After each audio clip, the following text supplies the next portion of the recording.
வணக்கம் மக்களே. நம்ம எல்லாம் ரொம்ப வெயிட் பண்ணிட்டு இருந்த இந்த பிபி கொண்டாட்டம் எப்படா வைப்பீங்க, பிபி கொண்டாட்டம் இருக்கா இல்லையா, வருமா வராதா அப்படி சொல்லி நம்ம யோசிச்சுட்டு இருந்தோம். அதுக்கேப்ப இன்னைக்கு பிபி கொண்டாட்டத்துக்கான ஒரு ப்ரோமோ ரிலீஸ் பண்ணிருக்காங்க. ஆமாங்க, பிபி கொண்டாட்டம் வரப்போது. ஆக்சுவலா ஒரு 3 டேஸ்க்கு முன்னாடி அந்த ஷூட்லாம் முடிஞ்சிட்டு அதை பத்தி முன்னாடியே நமக்கு நியூஸ்லாம் வந்துட்டு, பட் அந்த ஷூட்டுக்கு போனவங்க எல்லாருமே சொன்னது என்ன சொன்னாங்கன்னா, பட் ப்ரோ பெருசாலாம் ஒண்ணும் இல்ல ப்ரோ, காலையில இருந்து விடிய ஷூட் பண்ணாங்க, பட் எங்களுக்கு பெருசா ஒண்ணும் தெரியல, ஓரளவு ஃபன்னா போச்சு அப்படி சொல்லி சொன்னாங்க. பட் ப்ரோமோ நமக்கு கட் கொடுக்கும்போது எப்படி இருக்கும், எப்பவுமே அப்படியே உள்ள ஆர்வமா நிறைய ஸ்டஃப் இருக்கு மாதிரி காட்டுவாங்க. பிக் பாஸ்ல அப்படிதானே காட்டுவாங்க, காலையில ப்ரோமோ விடும்போது அப்படியே அடிச்சுட்டு சாகுற மாதிரி காட்டுவாங்க. ஆனா ஓபன் பண்ணி போய் பார்த்தாங்க ஒண்ணுமே இருக்காது. அதே மாதிரிதான் இதுவும் இருக்கும்னு எனக்கு தோணுது. ஏன்னா ஷூட் பண்ணவங்க அப்படிதான் சொன்னாங்க. ஓகே, இந்த ப்ரோமோல என்னெல்லாம் இருந்துச்சு, யார் யார் என்னென்ன பண்ணிருக்கா, அங்க யார் யார் வன்மத்தை கக்கிருக்கா அப்படிங்கறது வீடியோல பார்ப்போம். அதுக்கு முன்னாடி இன்னொரு ஆளை பத்தி கண்டிப்பா நம்ம பார்த்தாகணும். அதாவது நம்ம பூர்ணிமாவோட ஃபேன் பேஜ் நினைக்கிறேன், சவுதியில இருந்து ஆளு பேசிட்டு இருக்காரு நினைக்கிறேன். ஒரு ஃபேன் பேஜ் அப்படிதான் வச்சிருக்காரு. ஆள் நம்மளை பத்தி ஏதோ நோண்டிட்டு இருக்காரு. ஏன்னா அவரை வச்சு நம்ம ஒரு ரோஸ்ட் பண்ணிருந்தோம். இந்த ரீசன்டா கூட கொஞ்ச நாளைக்கு முன்னாடி ஒரு வீடியோ போட்டிருந்தேன், அந்த பூர்ணிமாக்காக பாட்டுலாம் படிச்சாரு. பூர்ணிமா ஸ்பேஸ்ல போய் பூர்ணிமா இல்லன்னா பிக் பாஸ் வீடு சுடுகாடு, நீங்க தான் அடுகாடு அப்படின்ற மாதிரி ஏதாவது பாட்டுலாம் படிச்சிருந்தாரு. சோ அவர் வச்சு நம்ம ரோஸ்ட் பண்ணிருந்தோம். அவர் என்ன பண்ணிருக்காருன்னா, நான் அர்ச்சனாவோட ஃபேன் மீட்டுக்கு போயிருந்தேன்ல, அந்த போட்டோ ட்விட்டர்ல எடுத்து போட்டு அண்ணன் ஏதோ வளரி இருக்காரு. அதை பத்தி நம்ம கடைசியில பார்ப்போம். கண்டிப்பா ஃபன் இருக்கு. சோ அதுக்கு முன்னாடி பிபி கொண்டாடத்துக்கான ப்ரோமோ. சோ இந்த ப்ரோமோல என்னென்ன காட்டுறாங்க அப்படி சொல்லி பாத்தீங்கன்னா, கொஞ்சம் ஃபன் இருக்க மாதிரி இருக்கு, வன்மம் இருக்க மாதிரியே இருக்கு. ஸ்டார்டிங்ல பாத்தீங்கன்னா மாயா பூர்ணிமா ஒரு வித்தியாசமா காட்டுறாங்க. நிக்கவே இல்ல. சரி ரைட், ஒண்ணு சொல்றதுக்குல இன்டர்வியூ கொடுத்துருக்கலாம். இன்டர்வியூ கொடுத்துருந்தீங்கன்னா கூட மக்கள் இங்க பார்க்கும்போது ஆள் ரெண்டு தைரியமா வந்து பேசுறாங்கன்னு சொல்லி யோசிச்சிருக்கலாம். ஒரு இன்டர்வியூ கொடுக்கல, மக்கள் மத்தியில வந்து எதுவும் பேசவே இல்லை. யார் எங்க கொஸ்டின் கேட்டாலும் ஆள் ஓடுது. பட் இந்த பிபி கொண்டாட்டத்துல மட்டும் வந்து உட்காந்து படையப்பாடா அப்படின்ற மாதிரி உட்காந்து ஏதோ பேசிட்டு இருக்காங்க போல. பாப்போம். இதுல ஸ்டார்டிங்கே பாத்தீங்கன்னா கேட்கிற கொஸ்டினே வன்மமா தான் இருக்கு. பிபி வீட்டுக்குள்ள, அதாவது பிக் பாஸ் அவன் வீட்டுக்குள்ள யார் அதிகமா கண்டென்ட் கொடுத்தது, பாய்ஸா கேர்ள்ஸா? ஏன்னா இதுல பெரிய ஃபன் என்னன்னா, எல்லா பிபி கொண்டாட்டமும் எல்லாரும் மொத்தமா உட்கார்ந்து இருப்பாங்க. அந்த சீசன்ல இருக்க எல்லாருமே மொத்தமா உட்கார்ந்து இருந்து மொத்தமா வச்சு அதை கண்டென்ட் பண்ணுவாங்க. பட் இந்த பிபி கொண்டாட்டத்தை எப்படி பண்ணிருக்காங்கன்னா, பாய்ஸ் வெர்சஸ் கேர்ள்ஸ் ரெண்டு பேரை பிரிச்சு விட்டுட்டு ரெண்டு பேரே மோத விட்டுருக்காங்க. இவனை சும்மாவே அடிச்சு பண்ணுவா, வன்மத்தை கொட்டுவானுவா, இல்ல சொல்லவா வேணும், இப்படி பிரிச்சு விட்டா எங்கேயும் வன்மம் ஆரம்பிக்குது. இதுல வந்து நம்ம பிரியங்கா தான் ஹோஸ்ட் அப்படின்னு நம்ம தெரிஞ்ச விஷயம். அவங்க வந்து ஒரு கொஸ்டின் கேக்குறாங்க, சரிப்பா இந்த வீட்டுக்குள்ள அதிகபட்சமா கண்டென்ட் கொடுத்தது யார், அது ஆண்களா பெண்களா அப்படி சொல்லும் போது எனக்கு தெரிஞ்சு பெண்கள் எல்லாருமே நாங்க தான் சொல்லியிருப்பாங்க போல. இதுல நம்ம தினேஷ் அவர்கள் ஆண்கள் சார்பா நாங்க தான் கண்டென்ட் கொடுத்தோம், ஏன்னா அவங்க வந்து எங்களை வச்சு கண்டென்ட்டே பண்ணாங்க, அப்ப எங்களாலதான் கண்டென்ட் உருவாயிருக்கு அப்படி சொல்லிட்டு அவர் ஒண்ணு சொல்றாரு. நியாயப்படி அண்ணன் சொல்றது என்னமோ கரெக்ட் தான். ஏன்னா கடைசி நாட்கள்லாம் பிபி மண்ணை கவம் போது நம்ம அண்ணன் தான் வெளியே உட்காந்து காசி பேசுறேன், இல்ல யாரை பத்தா அதை கிண்டல் பண்ணி பேசுறேன்னு சொல்லி பேசி நம்ம கண்டென்ட் கொடுத்தாரு. நம்ம கண்டிப்பா சொல்லி ஆகணும் அல்லவா?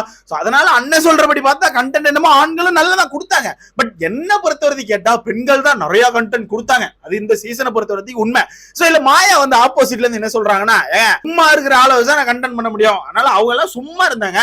சோ சும்மா இருந்த ஆட்களை எடுத்து போட்டு நான் கண்டென்ட் பண்ணேன், சோ பெண்கள் தான் கண்டென்ட் பண்ணணும்னு சொல்லிட்டு வெறித்தனமான ஆப்போசிட் ஆன்சர் எல்லாம் கொடுத்துட்டு இருக்காங்க. சோ வன்மம் தான் ஒன்னு சொல்றது நண்பர்களே, வன்மம் தான். இதுல கூல் சுரேஷ் எல்லாம் வெறித்தனமான ஃபன் பண்ணிருக்காரு நண்பர்களே. கூல் சுரேஷ்கான ஃபன் நிறைய இருக்கு அப்படி சொல்லி நான் கேள்விப்பட்டேன். ஷூட் பண்ணவங்க சொன்னதை வச்சு மத்த யார் எப்படிலாம் பண்ணாங்கன்னு தெரியல. கூல் சுரேஷ் நல்லா ஒரு ஃபன் பண்ணிருக்காரு அப்படி சொல்லி சொன்னாங்க. அதனால நீங்க வந்து இந்த பிபி கொண்டாட்டத்தை வேற யாருக்காண்டி பார்க்கலனாலும் கூல் சுரேஷ் காண்டி பாருங்க, ஃபன் இருக்கு. இல்ல அடுத்த கொஸ்டினா, பிக் பாஸ்க்கு முன் பிக் பாஸ்க்கு பின் அப்படி சொல்லி ஒன்னு கேக்குறாங்க. அதாவது இந்த பிக் பாஸ் வீட்டுக்குள்ள போறதுக்கு முன்னாடி உங்களுக்கு ஒரு ஃபேண்டம் இருந்திருக்கும், கொஞ்சம் பேர் உங்களுக்கு சப்போர்ட் பண்ணிருப்பாங்க, கொஞ்சம் பேர் ஹர்ட்டும் பண்ணிருப்பாங்க.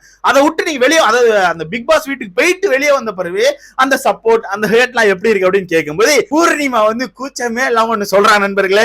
இது அவங்க எப்பவும் சொல்றது தானே. இந்த பிக் பாஸ் வீட்டை விட்டு வெளியே வந்து ஒரு 2வது நாளே சொன்னாங்க, வெளியே என்ன கொண்டாடுறாங்க சார் அப்படின்னு சொல்லி ஒன்னு சொல்லியிருப்பாங்க, நீங்க கேள்விப்பட்டு இருப்பீங்க. அதே டைலாக் இப்பவும் யூஸ் பண்றாங்க. அப்ப பிரியங்கா வந்து நம்ம பூர்ணிமா சொல்றாங்க, பிக் பாஸ்க்கு முன்னாடி எல்லாம் என்ன யாருக்கும் தெரியாது, பெருசா என்ன யாரும் மதிக்க கூட மாட்டாங்க, ஆனா பிக் பாஸ்க்கு அப்புறம் ஐயோ என்ன கொண்டாடுறாங்க அப்படி சொல்லி சொல்றாங்க.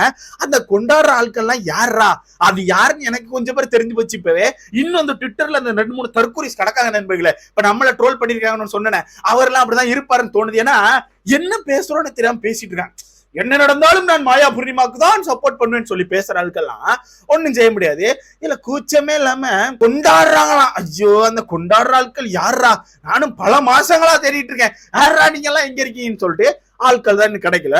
சோ இல்ல பூர்ணிமா கொண்டாடுறாங்கன்னு சொல்றாங்க. இல்ல விக்ரம் தலை வந்து ஹானஸ்டா பதில் சொல்றான். என்னன்னா வீட்டுக்குள்ள போகும்போது 100ல ஒரு 30 பேர் திட்டினாங்க நண்பர்களே. ஆனா இந்த வீட்டுக்குள்ள போயிட்டு வந்த பிறகு அந்த 100 பேருமே என்ன திட்டுறாங்க, வச்சு செய்யறாங்க அப்படின்னு சொல்லிட்டு சத்தியமா சொல்றேன், விக்ரமா ஆள் அடையாளமே காணும். ஏன்னா இந்த பிக் பாஸ் வீட்டுக்கு போறதுக்கு முன்னாடி வச்சு இந்த பாண்டியன் சோரை வச்சு 2-3 வீட்டுக்குள்ள ஆள் போயிருந்தாரு. கொஞ்சம் வீட்டுகள்ல வந்து விக்ரம் பாண்டியன் சோல் நடிச்சாள் அப்படி சொல்லி தெரிஞ்சிருந்து கொஞ்சம் பேர் மதிச்சாங்க. இப்ப அந்த பிக் பாஸ் வீட்டுக்குள்ள இருந்து போயிட்டு வந்த பிறகு இவனா ஐயோ இவன் ஐயோ ஒண்ணு சொல்றது நண்பர்களே அப்படின்ற மாதிரி வச்சு கழுவி ஊத்துறாங்களாம். அதனால ஆள் அடையாளமே காணும். ஏன்னா எந்த ஒரு சீரியலும் இல்ல, ஆள் இன்ஸ்டாகிராம் பக்கமும் பெருசா காணும், ட்விட்டர் பக்கமும் காணும், எங்கேயுமே இல்ல. ஆளு அவ்வளவுதான் தாடி கடின்னு வளர்த்துட்டு வாழ்வே மாயம் அப்படின்ற மாதிரி தான் சுத்திட்டு இருக்காப்ல. அவருக்கு ஹானஸ்டா பதில் சொல்லிட்டாரு. இதுல பாத்தீங்கன்னா அடுத்த செக்மெண்ட் தேங்க்ஸ் அண்ட் சாரி. அதாவது நீங்க யாருக்கு தேங்க்ஸ் சொல்லணும்னு நினைக்கிறீங்க இல்ல யாருக்கு சாரி சொல்லணும்னு நினைக்கிறீங்கன்னு சொல்லிட்டு 2 ஸ்டேஜ் மாதிரி, அதாவது 2 பாக்ஸ் மாதிரி போட்டு சொல்றாங்க. இங்கேயுமே ஒரு ஃபன் நடக்கு. இந்த ப்ரோமோல நீங்க நல்லா கவனிச்சுன்னா நண்பர்களே, ஒரு செகண்ட்ல ஒரு பாக்ஸ் ஃபுல்லா டீம் ஏ நிப்பாங்க. அதாவது நம்ம மாயா ஸ்குவாட், மாயா டீம் தானே டீம் ஏ, ஆமா மாயா ஸ்குவாட் வந்து அந்த பாக்ஸ்குள்ள மொத்தமா இருந்தியோ அப்படின்னு கத்துவாங்க. குச்சமே இல்ல இன்டர்வியூ கொடுத்துருக்கலாம், சரி பரவாயில்ல. அவங்க எல்லாம் மொத்தமா இருந்து இதை பெருசா சாதிச்ச மாதிரி கத்துறாங்க. இதுல வந்து பெருசா யாருக்கு சாரி தேங்க்ஸ் எல்லாம் சொன்னாங்க நமக்கு தெரியல. பட் நம்ம விசித்ரா வந்து நம்ம தினேஷ்ட சாரி கேக்குறாங்க. இந்த வீட்டுக்குள்ள ஒரு இன்சிடென்ட் நடந்துச்சு, தினேஷோட பர்சனல் மேட்டர் எடுத்து போட்டு நம்ம விசித்ரா பேசியிருப்பாங்க. அந்த ஒரு விஷயத்துக்காண்டி விசித்ரா வந்து சாரி கேக்குறாங்க. உண்மையாவே ஓப்பனாவே கேக்குறாங்க. அந்த ஒரு விஷயம் வந்து எனக்கு தப்புன்னு தோணுன மாதிரி இருக்கு, நான் சாரி கேக்குறேன்னு சொல்லிட்டு விசித்ரா வந்து சாரி கேட்டாங்க. அதுக்கப்புறம் நமக்கு பெருசா எதுவும் காட்டல. இல்ல கடைசியா பூர்ணிமா ஒரு டயலாக் விடுறாங்க. பூர்ணிமா எனக்கு தெரிஞ்சு நிக்சன் பாட்டி விட்டுருக்காங்க.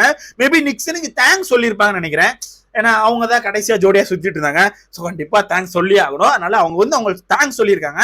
சாரி வந்து நான் யாருக்கும் சொல்ல முடியாது, நான் எதுக்கு சாரி சொல்லணும், நான் யாருக்கும் சாரி சொல்ல வேண்டிய அவசியம் இல்லைன்னு சொல்லிட்டு பூர்ணிமா சொல்றாங்க. அதான் இந்த பேச்சுக்கு தான் நண்பர்களே, இந்த ஒரு பேச்சுக்காக மட்டும்தான் மக்கள் வந்து தூக்கி போட்டு மிதிக்கிறாங்க. அதான் மக்கள் மத்தியில வர முடியல, மக்கள் மத்தியில வந்து ஒரு இன்டர்வியூ கொடுக்க முடியல. ஆனா அங்க மட்டும் பேச்சு, நான் எதுக்கும் சாரி சொல்ல வேண்டிய அவசியம் இல்ல, நான் எதுக்கு சாரி சொல்லணும், ஆமா நீங்க எதுக்கு சாரி சொல்லணும், சொல்ல வேண்டிய அவசியமே இல்ல. அது அவங்க ஃபேன் பேஜ் ஒரு 10 தற்கொலை கிடக்கான்ல, என்ன பேசினாலும் கரெக்டுங்க, எதுக்கு எங்க இருந்து வரானு நமக்கு தெரியல. வந்திருக்கேன் இடத்துல புதுசா ஒரு தற்கொலை வந்திருக்கு, கடைசியில சொல்றேன். இதுல கடைசியா பாத்தீங்கன்னா சிங்கிங் செக்மெண்ட் நடக்குது. இதுல வந்து அர்ச்சனா அப்புறம் மாயெல்லாம் பாட்டு படிச்சாங்க நினைக்கிறேன். அப்புறம் டான்ஸ் நமக்கு தெரிஞ்சு வச்சுன்னா 2-3 பேர் யாரும் டான்ஸ் ஆடுவாங்க. கண்டிப்பா விஜயவர்மா ஆடி இருப்பாரு, நம்ம நிக்சன் அவர்கள் ஆடி இருப்பாங்க. சோ இந்த மாதிரி சின்ன சின்ன செக்மெண்ட் போது ஓரளவு சின்னதா டீசென்டான ஃபன் இருக்குன்னு நினைக்கிறேன். கடைசியா அர்ச்சனாக்கு வந்து கிஃப்ட் கொடுத்து மாலை போட்டு அந்த மாதிரி கொஞ்சம் கிராண்டா பண்றாங்கன்னு நினைக்கிறேன். அது கொஞ்சம் பார்க்க நல்லா இருக்கு. நிறைய எமோஷனலான விஷயமும் அங்க நிறைய நடக்குது. ஏன்னா அர்ச்சனாக்கு வந்து ஒரு டிராயிங் கொடுத்தாங்க. அந்த டிராயிங் வந்து அர்ச்சனாவோட ஃபேன் ஒருத்தவங்க டிரா பண்ணுது.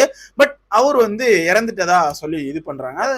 அது நம்ம அர்ச்சனாவுமே அவங்களோட இந்த ட்விட்டர்ல ஷேர் பண்ணியிருந்தாங்க. ஆக்சுவலா இது முன்னாடியே நடந்துட்டு, எனக்கு ஒரு 3 வீக்ஸ் 4 வீக் ஒரு 1 மந்த் மேல இருக்குன்னு நினைக்கிறேன். இது முன்னாடியே நடந்துட்டு, பட் அதுக்கான டிராயிங் இப்பதான் அவங்க அர்ச்சனா கை கிடைக்குது.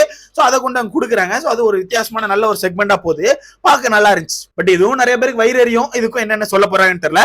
சோ கடைசி கட்டமா நம்ம பூர்ணிமாவோட ஃபேன் பேஸ், அவர் வந்து நம்மள ட்ரோல் பண்ணியிருக்காரு, அதை பத்தி பாப்பா. அவர் ட்ரோல் இல்ல, அவரே ட்ரோல் பண்ணிக்கிறாரு. ஏன்னா அவர் பேசுறது எனக்கு புரியல, உங்களுக்கு புரிஞ்சுன்னா கண்டிப்பா எனக்கு சொல்லுங்க சரியா. நானும் அர்ச்சனா கூட ஒரு போட்டோ எடுத்திருந்தேன். அந்த போட்டோ எடுத்து வச்சு தலைவன் வந்து பயங்கரமா பேசியிருக்கேன். இந்த வீடியோல சொல்ல நான் இன்னொரு வீடியோ போட்டு அதை தெளிவா அவங்க கிட்ட பயங்கரமா ஃபன் பண்ணி சொல்றேன், அப்பதான் உங்களுக்கு புரியும். ஏன்னா இன்னும் 2-3 விஷயங்கள் இருக்கு, அதை அடுத்த வீடியோல பார்ப்போம். இந்த பிபி கொண்டாட்டத்தை பத்தி உங்களோட கருத்து நல்லா இருக்குமா, இல்ல ப்ரோ எப்பவும் போல ப்ரோமோ மாதிரி விட்டு நம்மளை ஏமாத்தி பார்க்க வைக்க போறாங்க, மொக்கையா தான் இருக்கும்னு நினைக்கிறேன் அப்படி சொல்லி நினைச்சீங்கன்னா பார்க்கலாம் அப்படி சொல்லி தோணுது. ஏன்னா கூல் சுரேஷ்ல ஒரு ஃபன் பண்ணிருப்பாரு. இந்த சாரி தேங்க்ஸ் அப்படிங்கிற செக்மெண்ட் நடந்துச்சுல, அது முடியும் போது கூல் சுரேஷ்ல போய் ஸ்டேஜ்ல போய் ஒன்னு சொல்லுவாரு, காலையில இருந்து என் கூட இருந்து எவன்லாம் யார கழுவி ஊத்துனானோ அவன்லாம் இப்ப ஸ்டேஜுக்கு வந்து தேங்க்ஸ் சொல்லிட்டு இருக்கான் அந்த ஆட்களுக்கு எல்லாம். சோ இதெல்லாம் எப்படி நம்புறதுன்னு எனக்கு தெரியல, பயங்கரமா நடிக்கிறீங்கடா அப்படின்னு சொல்லிட்டு பயங்கரமா போட்டு உடைக்கிறாரு. சோ அதனால வன்மங்கள் நடந்திருக்கு, ஃபன் இருக்கு. சோ வெயிட் பண்ணி பார்க்கலாம் என்ன நடக்குன்னு. அந்த ட்ரோலை அடுத்த வீடியோல போடுறேன், வெயிட் பண்ணி